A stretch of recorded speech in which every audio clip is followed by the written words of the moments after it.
During the national anthem, I get teary-eyed before big games. I'm like thankful I'm there. What are you laughing at? No, I'm being vulnerable here. I'm exposing myself. Am I going to talk about this on camera? Yeah. I mean, I stopped standing for the anthem. Hello and welcome back to Dodgers Debate. I'm Jack Harris, the LA Times Dodger beat writer, along with our highly encouraged, optimistic, Dodger-believing columnists, I would assume. I feel good about the fact we were all on time today. When was the last time that happened? When was the last time we were in the studio? Sure. Very punctual today. Yeah. We're so excited to talk about the Dodgers in the bullpen. Well, yeah, it was such an exciting week for the Dodgers. They've entered new territory here as a second-place team going into this week because of, just a terrible week all the way around for them. They get swept by the Angels in 2 games in that series, the last 2 that were just real gut punches, as was the last game of the Blue Jays series on Sunday, as were the 2 losses they had against the St. Louis Cardinals before that, as has really the entire last 6 weeks have been, in which the Dodgers have gone from leading the NL West by 9 games on July 3rd. That was 6 weeks ago. They now are trailing the Padres by a game, with the Padres coming to Dodger Stadium this weekend. You both have taken shots at the bullpen, at the trade deadline, at the general play. I don't like this taking shots thing. We're just stating like what's really obvious. Stated the obvious. It's the first time Dylan and I have had almost similar columns 4 days apart. I mean, it would have been hard to write anything else though. The story, I mean, especially lately, like the script of some of these games, the not being able to extend a lead, not being able to trust the bullpen, not being able to win close games. I mean, it's taken what was already a bad stretch of the season and put it, if not in crisis mode, at least in like the kind of place that, the Dodgers haven't been on this bad of an extended run since the start of the 2018 season, maybe.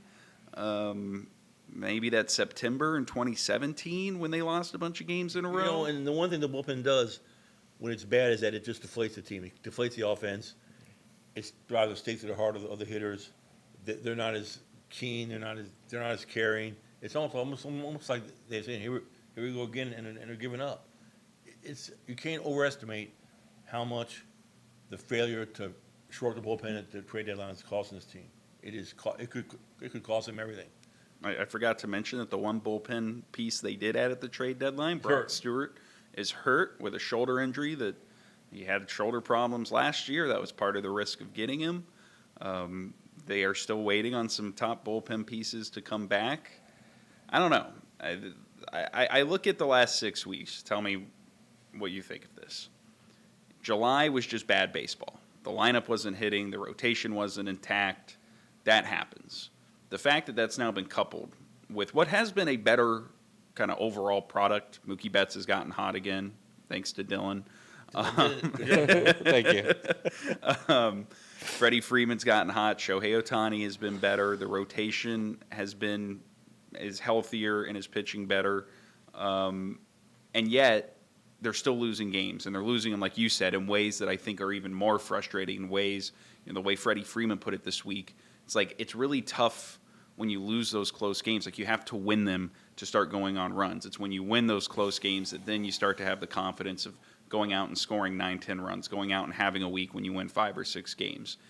And the Dodgers' hope is that eventually they are going to get there, right? That enough healthy bullpen pieces will come back to at least make that group capable of protecting some lead late in the game, that the rotation's going to be good enough down the stretch to ease the burden on the relievers, and that the lineup's going to keep rounding back into form like we've seen, which I think might be true. I do expect that by a month from now, the Dodgers are going to be playing better baseball. The problem is that 10 days from now, I'm not sure that they will be. And 10 days from now, what's currently a 1-game division deficit could be 3 or 4 or 5 with these 2 series against the Padres coming up. Yeah, and I think, and that's the thing, though, is that, you talked about the rotation and the lineup getting better. Those were things we were kind of like expecting, or if not, they were like prerequisites for them to at least be like in contention, right? And so we were expecting those things to kind of happen.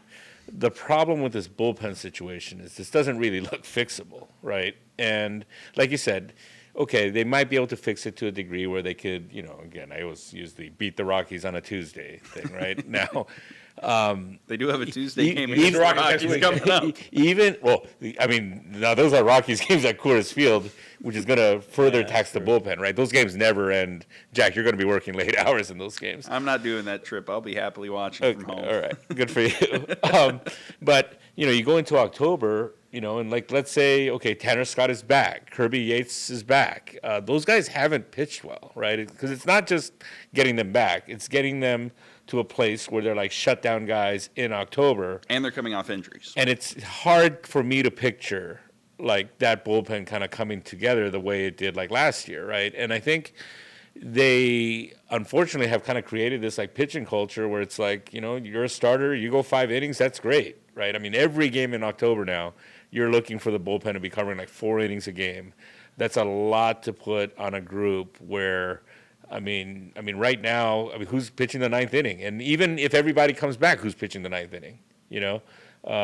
So yeah, it's just. Maybe Andrew Friedman's just a lot smarter than us, and he's trying to build a winner around Shohei Ohtani when he's like 40 years old. They held on to all their guys, so I guess that could happen, right? Number one farm system in baseball now, according to MLB Pipeline. Yeah, how after primitive of us looking at You this know, season. I just look at what Duran's doing in Philadelphia. He's energized the Phillies. He's changed everything over there. I mean, they needed a guy like that.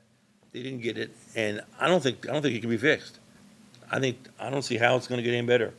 Because again, we're talking about being saved by Michael Kopech, being saved by Kirby Yates, being saved by Tanner Scott. How's Plaschke's guy doing in AAA? Not Bobby good. Bobby I Miller? checked. He's been better. He's got 5.5 ERA. Well, yeah, overall, Yeah, but, but since but, he- since but they the moved into bullpen the- yeah, since they experiment moved has He's been. only pitched really 3 times. Is I it think he's it got three like 5 or scoreless? 6. It's been better. I don't know. I checked the stats today, and they didn't look good. It's almost like you gotta kind of pray that like Roki Sasaki's open to closing or something, right? Because Possibility. at least he's got. The funny thing about last night's game was I was watching Enriquez, and I'm like, that guy looks like a closer, right? He's got closer stuff. He's nasty. He's got presence on the mound. Yeah, he's huge. And just as I was thinking that, he coughed it up. So I think that a couple guys can get hot in the bullpen. Again, like I think even with the bullpen, a month from now, it's going to look a lot better than it does at the moment. My concern is that if you fall too far behind in the division right now, we've already seen with this team, there's too many little things that have gone wrong all season long, even before this 12-21 stretch they've been on since July 4. The lineup's just too inconsistent. There's a little too much swing and miss. They haven't been as good, especially lately in clutch situations, cashing in, things like that. Like you said, Dylan, the rotation, which has been better, but like it was better because Blake Snell had a bunch of strikeouts and a 5-inning start, and Tyler Glasnow couldn't get through the 5th or the 6th inning in his last time out.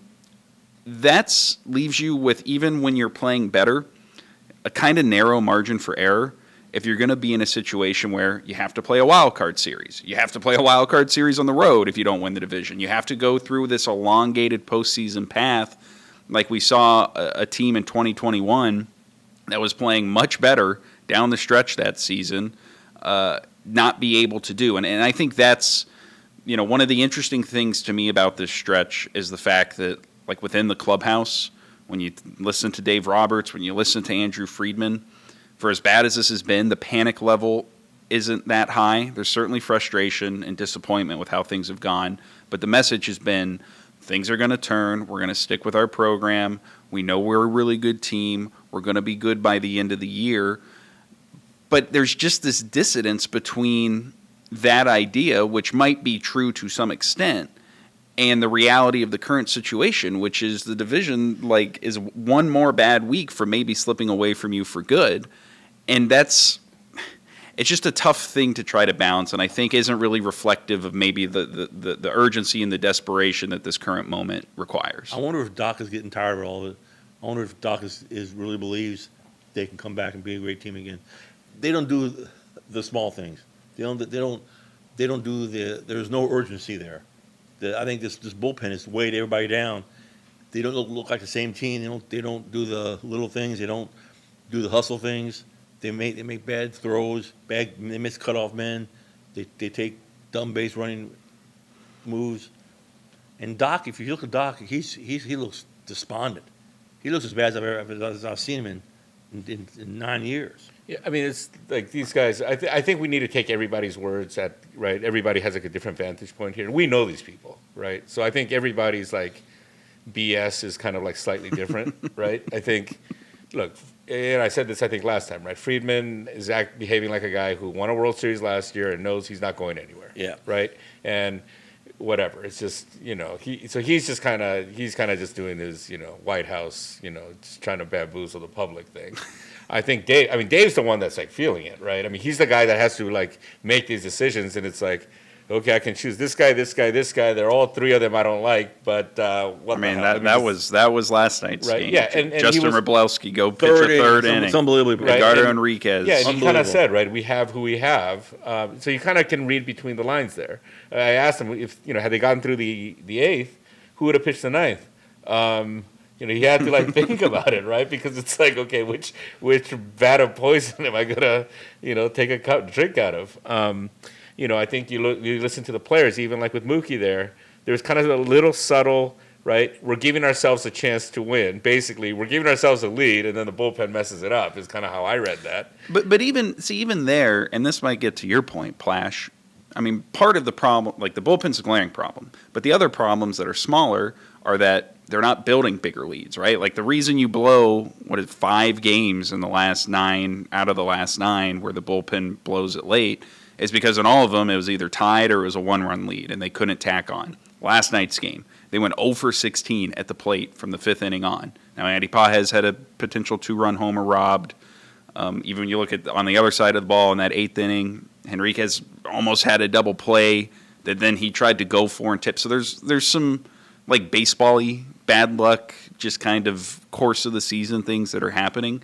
But when you have that central piece of we know we need to build bigger leads, we know that if the game is close late, we don't have the options we trust to try to close it out, it just adds a certain level of pressure or tension that lends itself to sloppier play or overpressing or trying to do too much. Shohei Ohtani trying to steal third. That was a terrible decision. Swinging at a full count slider in the dirt against a rookie left-handed pitcher who got thrown into a bases-loaded situation on But Sunday. this becomes like one of those like you're right, the chicken or the egg questions, right? Like what's kind of the genesis of it? And I think that the bullpen thing is the bullpen thing, right? Like they can't. That's the start of all those, right? Putting pressure on yourself. That all starts with them, everybody knowing, right, that the bullpen is like a troubling spot. And I think too, a lot of these mistakes. I mean, this kind of veers in like a slightly different direction, but like, right, they have like some younger players that have come up that have just kind of, look, young guys make mistakes. It's going to happen. But I think also I'm kind of wondering like what's going on in player development here, and kind of looking at the larger picture too. Again, when the Guggenheim group came in, they said, okay, we're going to spend right now, but we're going to gradually transition into becoming this kind of, right, we're going to develop our own guys.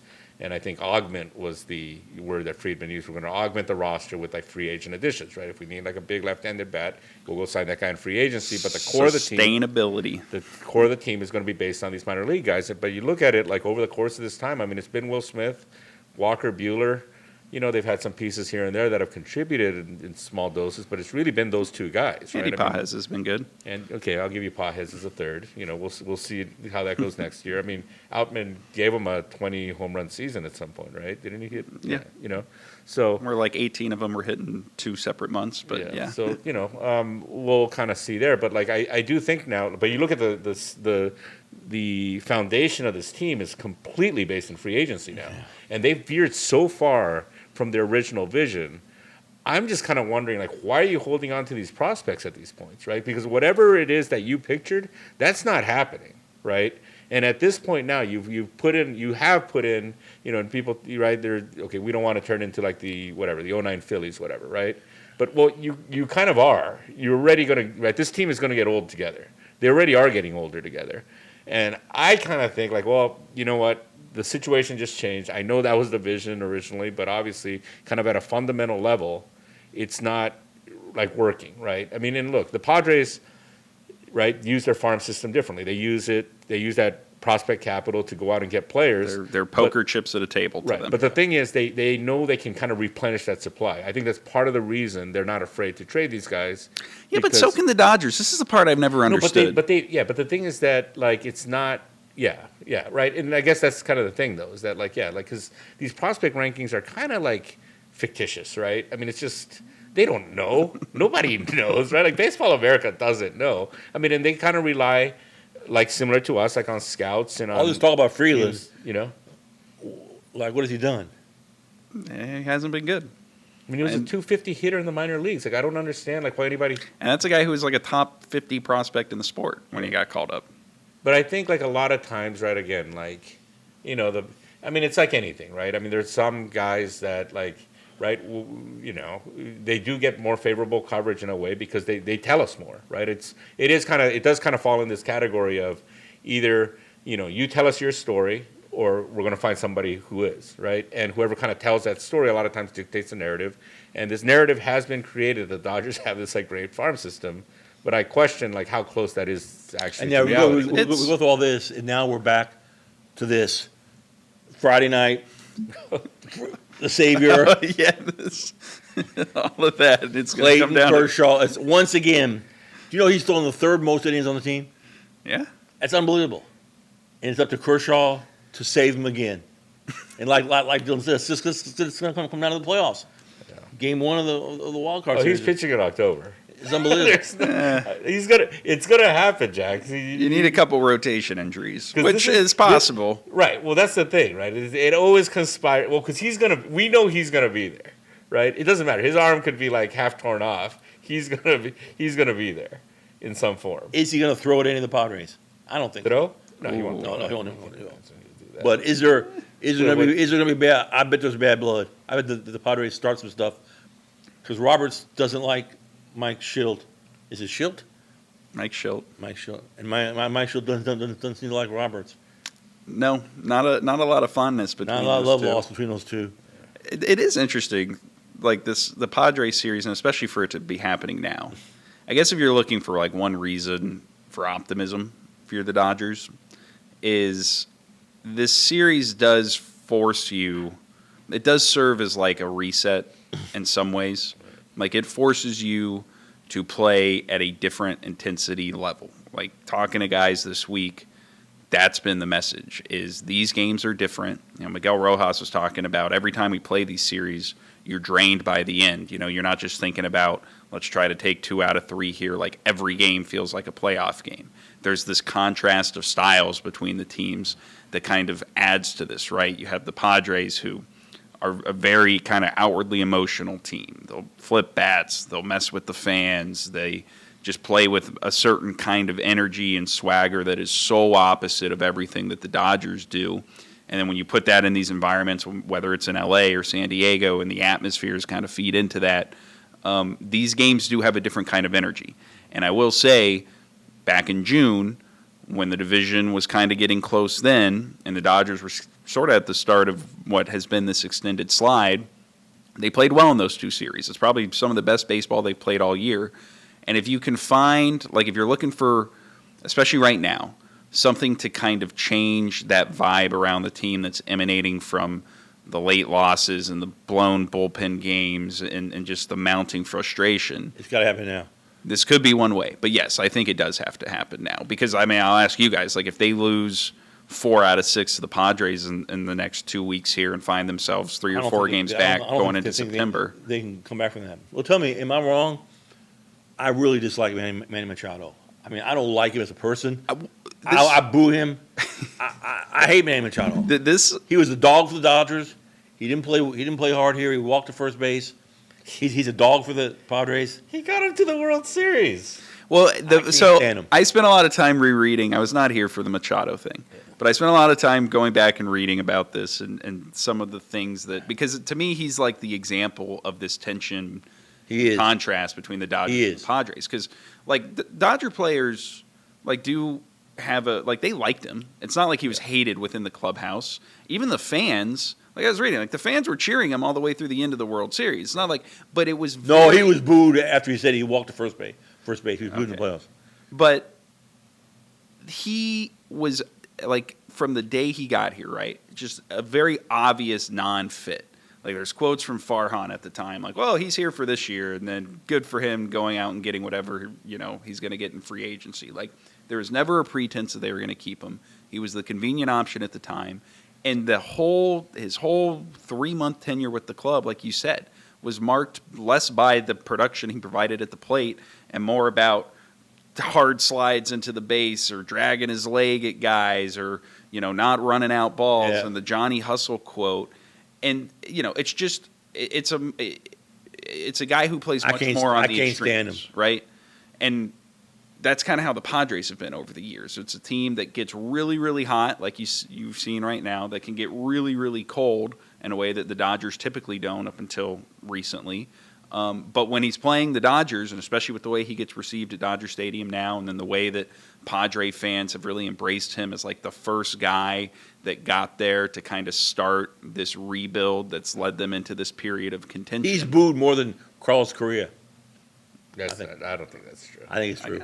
I think it is now. It's kind of close. I mean, after this year, after the stuff last year, and the throw to the dugout at I don't know. Dave The Correa Roberts. thing was like pretty loud though.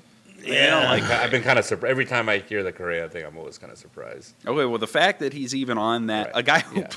a guy who played for a team that helped them get to a World Series Yeah. is on the level of the guy that helped steal one away from Yeah, the year that's a good point. before. Just like highlights all of this, and that's why I am fascinated about this. You Well, I like him, think Dylan? Did you, Yeah, actually, I don't have a problem with it. I mean, I do think. I mean, I don't even know. Do we want to get into yes.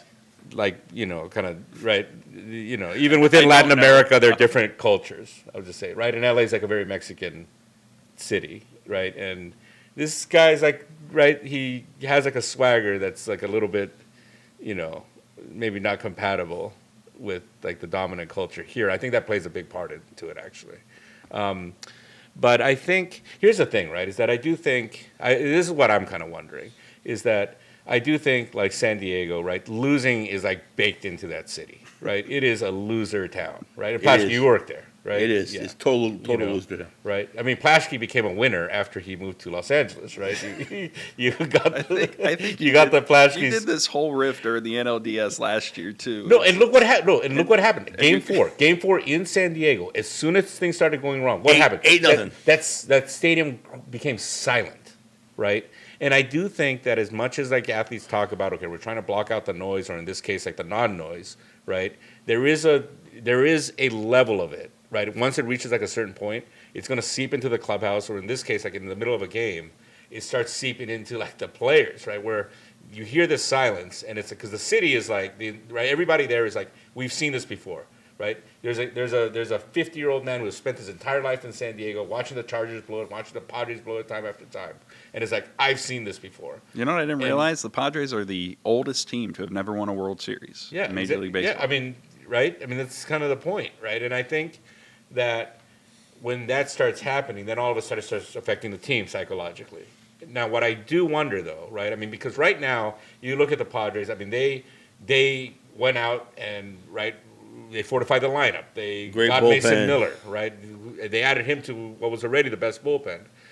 They must feel right now like a huge, 100-foot tsunami wave coming in, about to crash down on this like completely defenseless like seaside town, right? Which are the Dodgers right now, who didn't do anything, who are playing terribly, and I'm wondering They're about to slay the dragon. Yeah, I think that's and what it I'm feels wondering like even. Does this make them any more like resilient because the Padres, because they have so much more going for them right now, right? That like, is it enough to kind of overcome this history, or will they, eventually, right, succumb to again the weight of the city's past? They're going to throw somebody. Someone's going to get thrown at.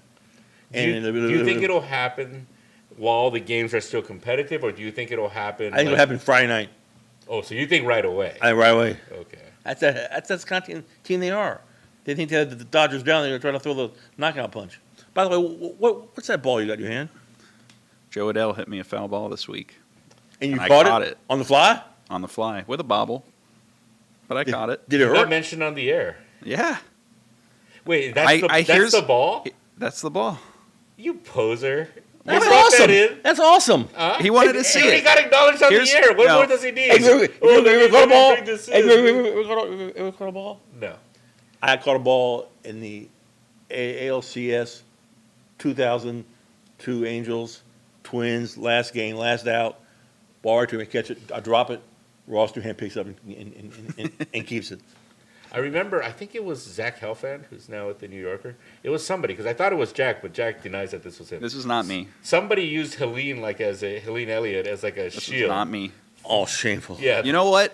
And here's why. Last night, another ball came into the press box, kind of close to me and Sonia Chen from MLB.com, and like I had this memory going through my mind, like, okay, if this ball hits an innocent bystander, I'm not going to hear the end of it from Dylan. So I kind of reached over. This one I dropped, and then that was also mentioned on the It was broadcast. mentioned on TV. Which brings me to my other point. I don't think Plaschke, were you watching the end of the game on Saturday? Because I did not get a text from you when I caught the ball that was mentioned, but then last night. I get a text right away. Oh, you're getting called out on the air for I was watching. I didn't hear it. on mute. Yeah, you know. It was at It the end was- of the game. Like I was like in the middle of my this was 2 pitches before they walked it off, but I'm in the middle of trying to get my flash gamer done and look up. All right, when a Leave ball the when a ball. ball comes at you guys in the press box, what do you do? I mean, I move. I duck. I've Well, been wanting. I also I'm cover, I'm well, scared to I protect my computer first.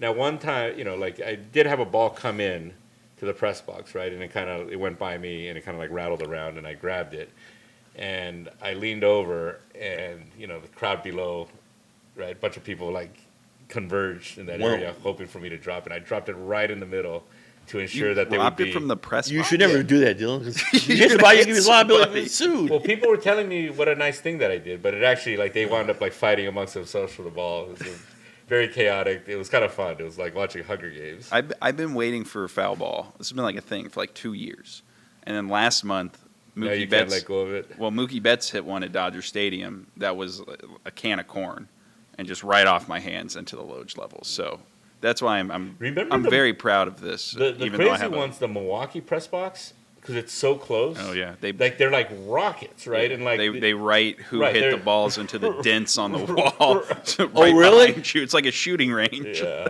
That's very scary. I mean, I don't know if people realize how fast those balls come. Yeah. That's awesome. You caught it. Just a couple bobbles. Got it. Did you get any cheer from the press box? There were people in the Gene Autry suite at Angel Stadium that were there. They seemed to Did appreciate you hold it up triumphantly? Not triumphantly, no. Did you hold it Just up? kind of showed them Oh, like, you yes. did. Are you going to get it autographed? No, I'm not going to get Good. it autographed. That's good. Oh, Joe Adele. Why don't you should? Please sign my. Why don't you autograph it and we should give it away to one of our viewers? I mean, if we would have to give it away, I think that would have zero value if I. I bet somebody would want it. Yeah, I mean, it's a game ball. All right, so who wins the Padres series? Well, do you want to do just this weekend? I guess we'll do just this weekend. I mean, I think the Padres. They're playing so well. There's this Max Muncy side injury thing that we'll learn more about tomorrow, but that's not great. I do think from a pitching standpoint, here's the thing I'm most curious to see. And maybe it doesn't apply to this guy on Friday because he's just kind of grinding with what he's got right now, and I don't think we're going to see him throw more than 70 or 80 pitches that much in starts going forward. But on Saturday and Sunday, We got Glasnow and Snell.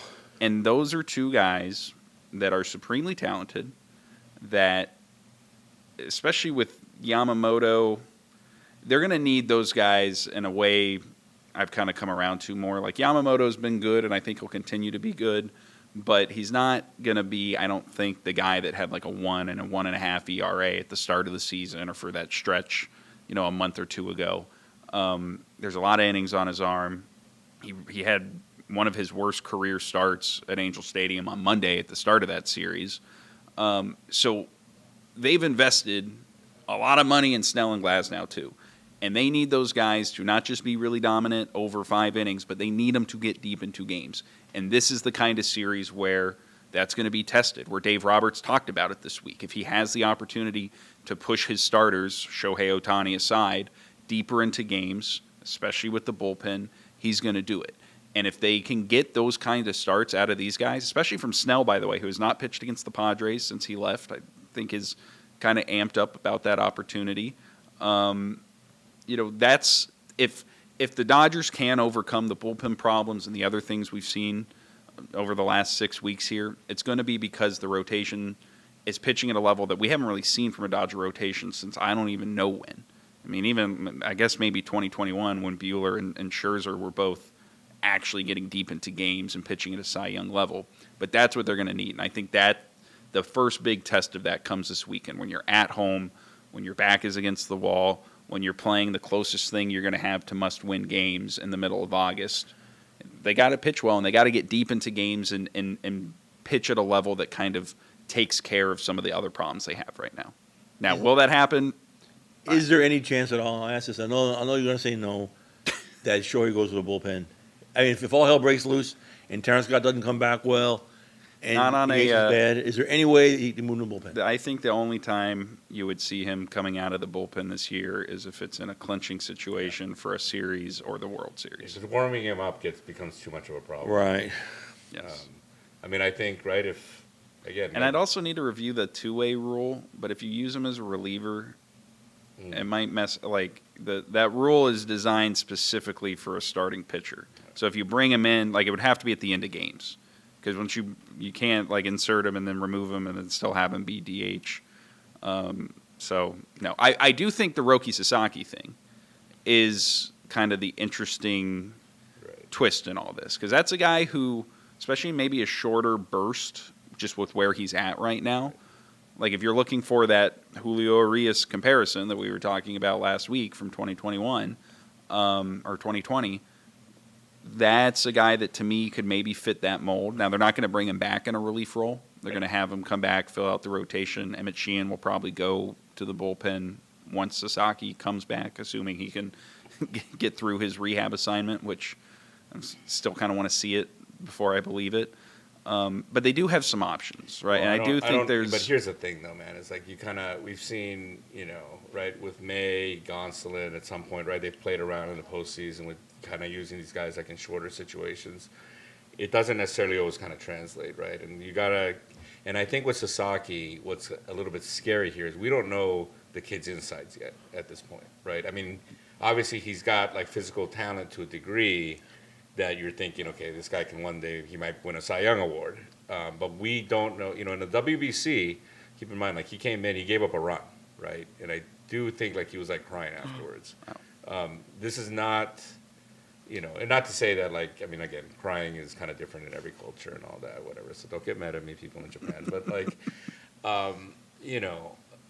we don't know how that would go, right? I would feel very uncomfortable. I mean, that's a very desperation type of move. I mean, you almost need him to come to you with that, right? I mean, you might be able to like pressure him into doing it. Like you can close, right? But like, Well, maybe not even close. Like, I do think I would be surprised if there's not one pitcher out of the Trinan, Kopech, Scott, Yates, Vezia group, Brusdar, Gratterall, maybe. His status seems a little more up in the air than previously thought, although the team is still optimistic enough he'll be back. Yeah. I do think one of those guys, and to me, Blake Trinan's probably the most likely one. Like, Trinan seems like a guy who's just rusty and hasn't pitched much this year and is dealing with arm stuff, but could still have, a good spurt, a good couple weeks that helps stabilize things at the back. Michael Kopech is the one guy. He has not pitched very much this year, but he did pitch okay. I think the problem, though, right, is now that they're going to have to kind of trial and error their way through this thing. Sure. And that 9-game lead would have just been really nice. There's only 45 to games allow left. them to do that. And now they're kind of in this position, and as they're trying to figure things out of like, okay, who can we actually go to? The Padres might run away with this thing, and now next thing you know, you're in a 3-game wild card thing. Who knows what you have to do to get through that? I mean, even if you get through it, right? I mean, we saw again in 21, right, with that Giants series, they beat the Giants in a really exciting series, and it came back, right? The effect of that came back in the next round. They were done. I was done. All right. Well, so speaking of Sasaki, Have either of you guys ever cried at a baseball game? When Dylan had the Padres buried in Game 4 of the 2022 NLDS Oh, that until would the hurt. Dodgers Yeah. blew it in the Like I seventh actually, inning. that was that felt like some of my finest work that was ever Dylan published. has an archived story for a game that never played out the way he thought, but it's saved in his files. The Yeah, little the Padres- orphan child's San Diego Oh, I or buried whatever the you Padres. call Yeah, it. the Padres will always be the team of the future because the future will never come. What do you like? Read it to yourself every night, like your little lullaby to go to sleep. I had in 2020. I had a Dodgers choke thing, a whole story written, and I filed it 10 days in a row. Okay, here's a question that we can end on, because I'm pretty sure the last time I asked this, you both still said yes to the Dodgers winning the World Series. I mean, has that belief changed now? Have we crossed the Rubicon of this team being able to do what everybody expected they would do at the start of the year? I think if you ask me in 10 days, I'll have a better answer for you. But that's not fair. I say right now, I think they have crossed that, whatever you call it, The Rubicon. Rubicon. Yeah. Wait, did you the last time you asked this, had the trade deadline happened already? I don't think Well, so. well, Because No, here's the 'cause thing. we were- Well, studio, so I'm no. gonna answer it. No, the trade deadline. No, for the first time ever, all season long, I don't think they can win it. Because here's the thing: is I think that right since then, like everybody else, all the other contenders, like got better, right? I think they kind of smelled blood a little bit. Like, okay, this team's kind of vulnerable, and they went and took care of like their right. It seemed like everybody got a reliever except the Dodgers, and that's how postseason baseball's won now. Unless we start seeing right, and Roberts already said yesterday that he doesn't see Ohtani going more than 5 innings. That's in the regular that's season. honestly what they would need, right? It's like He could go. I think the door is still open for him to go more in the playoffs, yeah. especially if But if he's only not having right, to pitch once every. but if his limit's been 5, he's not going to go more than 6. So I right? say no, Dylan. What do you say? Yeah, I don't see it right now. Again, right? If Trinan looks like Trinan again, and right Tanner Scott comes back looking like the Tanner Scott of last year, and maybe they catch lightning in a bottle with Brusdar Gratterall. Like, sure, I think it could happen, right? And then maybe again one of the starters, right? Maybe Sasaki can contribute in the bullpen in some way. I don't think it's totally closing that. I do think that the things that that the front office envisioned for the rotation has started to kind of materialize. I think, right, Mookie Betts is kind of Asked back. a yes or no question. We're on word 200 over here. I guess no. I guess I would bet no right now, though. No. Yeah, I would say no. What do you say, Jack? I'll say yes. I think they can. I think the way these next 10 days play out is they probably split. Yeah. I think they can take one of these series. They do have 4 games against the Rockies in the middle, so even if they dropped, even if they went 2-4, but if you gain a game or two during that, I think if they can come out of this within a game or two of the Padres. See, I think that the Rockies games are like that. Those are games. Okay, if you don't believe in them to, No, to I'm just- handle the Rockies series, no. then it's- I'm not saying. I'm just saying that even if they win those games, those wins could come at a price where you're going They to have tax to, the bullpen You so have much. to get into your bullpen. You know how there. terrible the Rockies are? Yeah.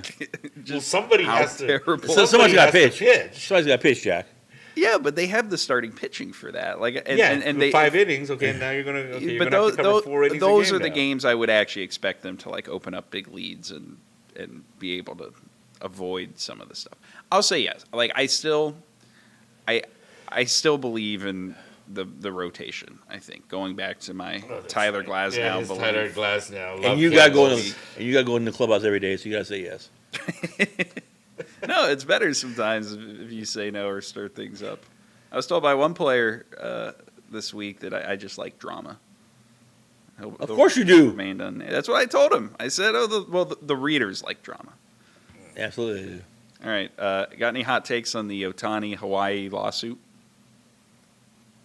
I just think it's weird that he keeps getting involved in these things that he's not involved in.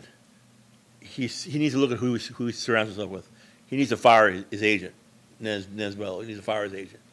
because That's a hot take. Okay, sorry, I'm Or- just, when we say he keeps getting Spicy. involved, are we just talking, there's like two things? Or Yeah. was there another one? Well, two things. there's two, but two That's two two big for things. two in his Dodgers career. Yeah, I don't know. I think they're kind of separate. They're very different situations. Right? Yes, I they mean, Here's a trivia question. What did Dave Roberts do this week that Dylan Hernandez refuses to do and will never do? Criticize Otani. And that's our show.